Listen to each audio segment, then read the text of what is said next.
and welcome to 3Q, where I interview industry professionals for just 15 minutes by asking three powerful questions. I'm your host, Rachel Vogel, and joining me for tonight's episode is Senior Vice President at Iconic Artist Group in Azoff Company, Sam Juneman. Sam has spent the last 15 years of her career working with labels, managers, and artists to embrace data and technology to connect with their fans. Most recently, with marketing, sales, and strategy positions held at Iconic, Universal, and Warner. So, Sam, thanks so much for being here. Are you ready to dive right in? Heck yeah, thank you. Let's do it. Imagine for a second you're sitting down with your 25-year-old self. What one piece of advice would you give her on a personal note, and what one piece of advice would you give her from a business perspective?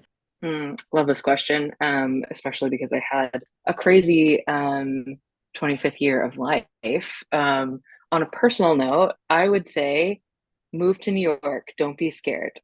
When I was 25, I had a job kind of offered to me, and I was really scared to take it. And not just because, of like the normal things of like taking it and moving and all the things that come with change, but just because like I had it really good where I was. Like I was living in LA, I had a group of friends, I liked my job, like I was just comfortable. And I was like, oh, why fix something when it's not broken? And the few times I had been to New York, like I just really didn't vibe with it. Like I had only been to Midtown. I was like, car sick in the back seat of cabs. Like I just had not seen the good parts of New York. And I really just was like, oh, I'm gonna hate it there. It's so far from my friends and my family, and like what business do I have like doing over there in New York? Like I got nothing over there. And so I think I really tortured myself and lamented myself like over moving there and taking that job and doing it. And it happened to just be one of the best things that I ever did in my life, like career wise, personal wise, love life, financial, spiritual, physical, like literally everything about it was just so good for me. Like I wouldn't give it up for anything. I met the love of my life, like my future husband when I moved to New York. Like, the time that I spent there was amazing. I, flourished in my career. I like grew as a person, but I just like really mentally made it so hard for myself. So I feel like if I could go back in time, just be like, you're gonna make the right decision. Just like don't like worry so much. Just like chill out. Like chill the fuck out. Like it's gonna be fine. In fact, it's gonna be incredible, and like just enjoy it a little bit more. And Yeah. like on the professional side, I think because it was so good for me professionally, I think kind of the same advice. Like stick to your guns, like really enjoy the freedom that you have with being in a really exciting place in your career. Like, I wasn't too senior, I wasn't too junior. I was right in the middle of like exploring something, being in a place where I was like learning a ton. I was in an exciting place in a really high growth area of the music industry in a time when like Spotify was really growing and streaming was really growing, and the company that I was at was really embracing it. And it was, the role that I was in was like low stakes, high reward.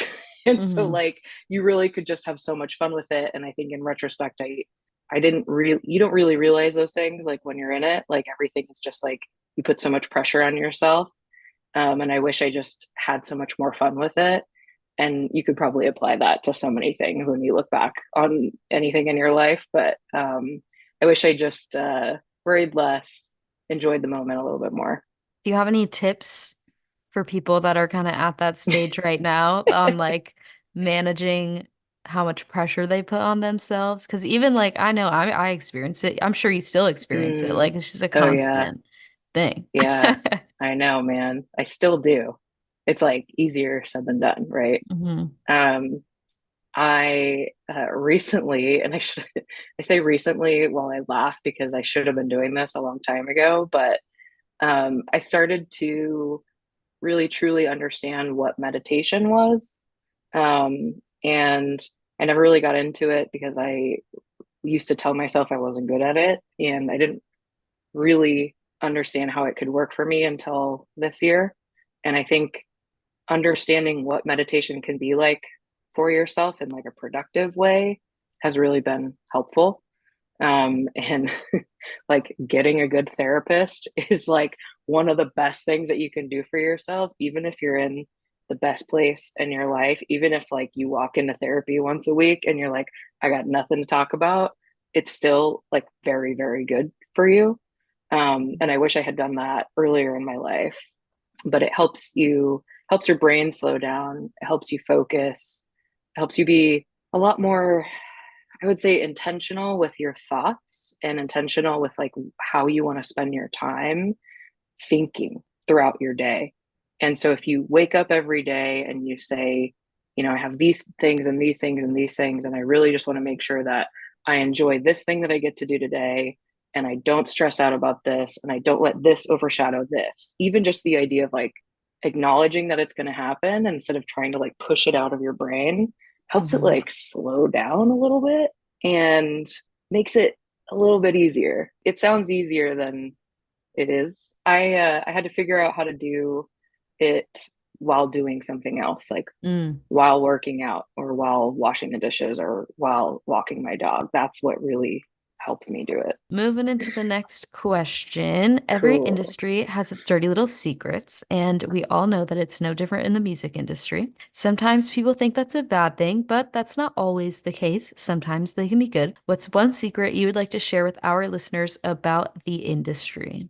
It's funny, like dirty little secret, like you get asked this question and you immediately expect to go into it being like, oh, let me tell you, it's full of strife. But I love to, because I mentor a lot and I'm on the board for my alma mater at University of Pacific. And one of the big things that like graduating seniors are really stressed about is networking.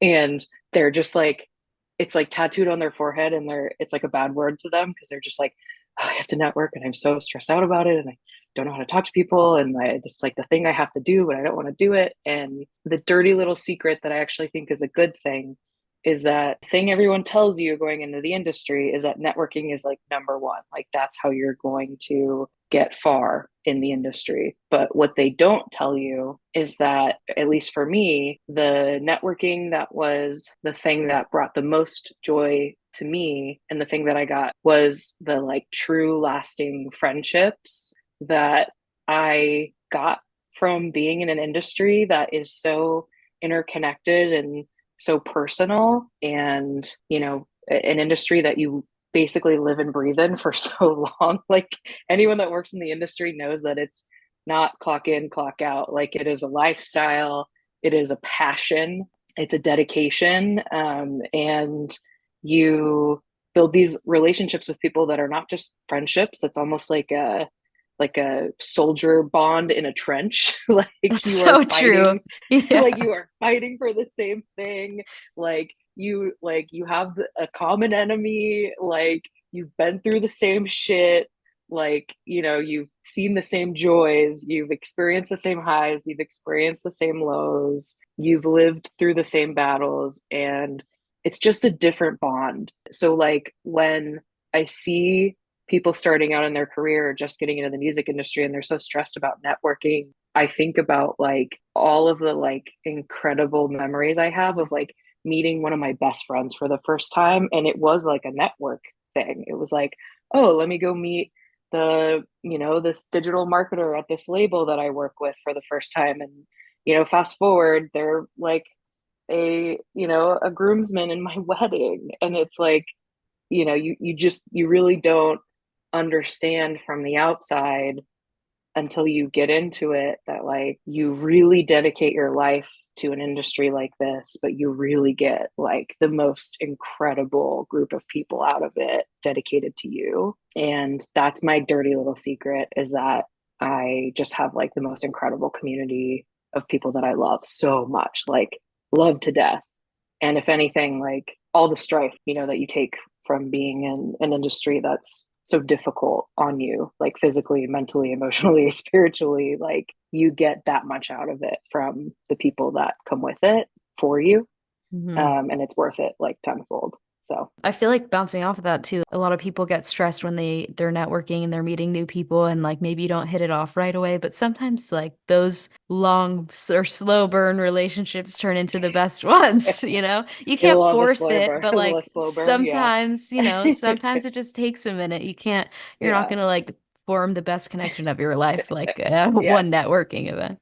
I'm also a Scorpio, so like the best relationships I have is when I meet another person and we do the like eye to eye thing and we're like we suss each other out and then like, like 3 events later we're like, okay, you're cool. Like and then Yeah. we're like tight like for the rest of our lives. I Like love those events. I feel like I've been to a lot of events during Grammy week where like I yeah. walk in, maybe I don't know a lot of people there, but then you find that one other person that you can tell doesn't know anybody there, and then that's like the person that you hit it off with.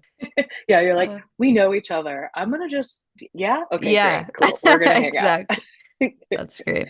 All Yeah. right, last question. Throughout your career, I can only imagine that you've been asked plenty of questions, whether for industry conferences, the media, or even a promotion. But throughout all of those interviews and all of those questions, there has to be one that you've never been asked but would have liked to. So, what is that question, and what would be your answer? Maybe I've never been asked this because I'd like to think I'm still kind of new in my career journey or like still young in this journey I'm on.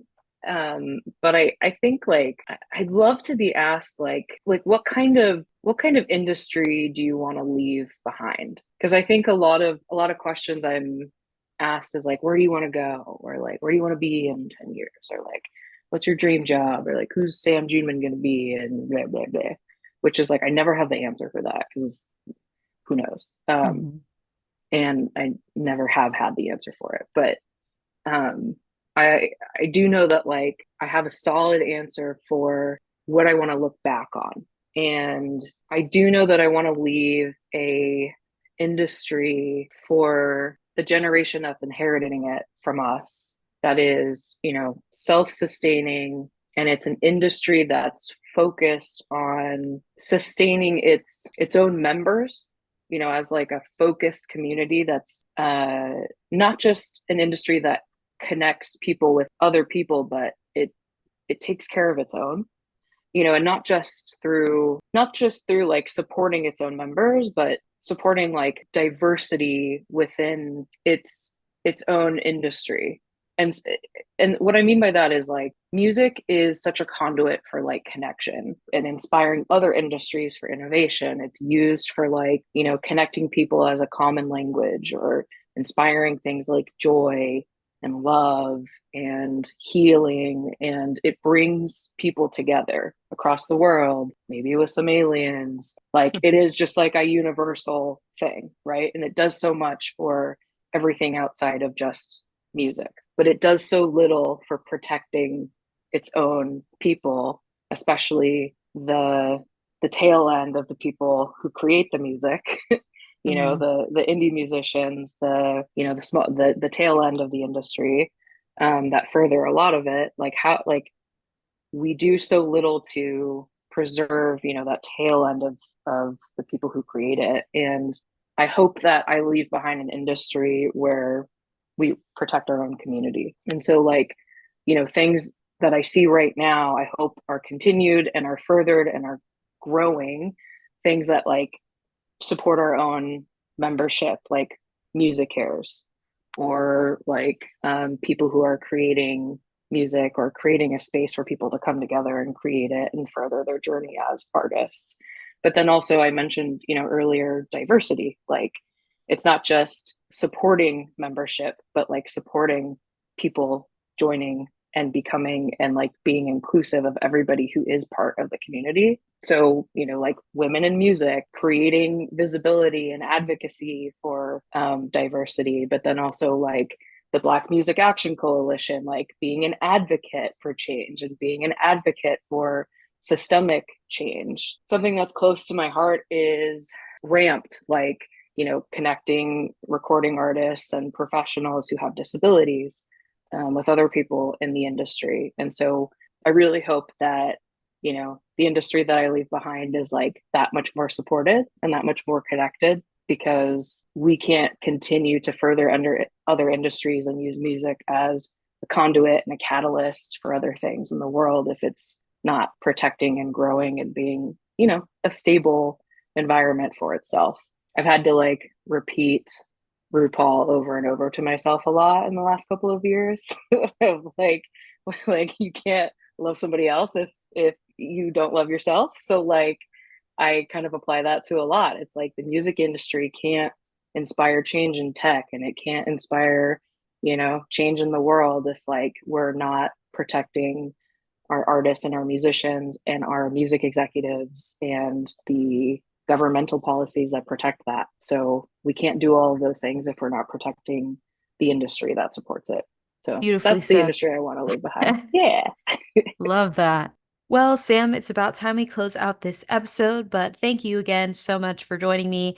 And to everybody listening, I hope you enjoyed tonight's episode. Stay tuned for next week of 3Q, where I interview industry professionals for just 15 minutes by asking 3 powerful questions.